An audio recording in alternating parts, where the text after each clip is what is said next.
2-in-1 ulam and merienda, healthy food, sotanghon with meatballs. Ihanda ang gagamitin sa paggawa ng meatball.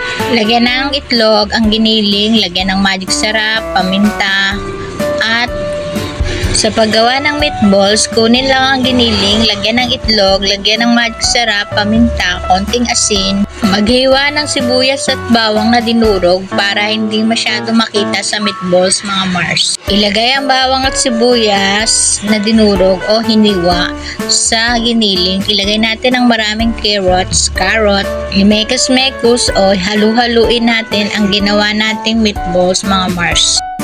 Pag medyo matubig ang ating ginawang meatballs dahil sa itlog, pwede natin lagyan ito ng harina or cornstarch para magsakto lang siya pag binilog natin mamaya mga Mars. Lagyan na natin ng harina, bilugin ang mga giniling at iprito sa mainit na mantika mga Mars para hindi masira pag nilagay na sa sotang.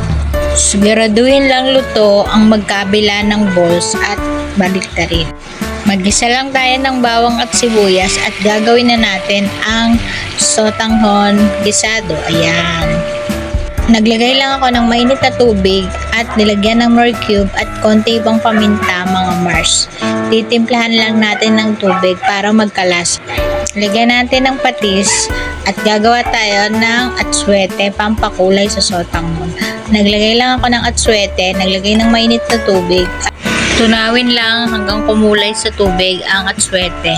Huwag isasama ang mga buto, mga Mars. Salain lang ito bago ilagay sa mainit na tubig na ginawa mong pang sotanghon. Kunin ang sotanghon na binabad mo sa tubig at ilagay na sa sotanghon. Nilagyan ko na rin ito ng patola.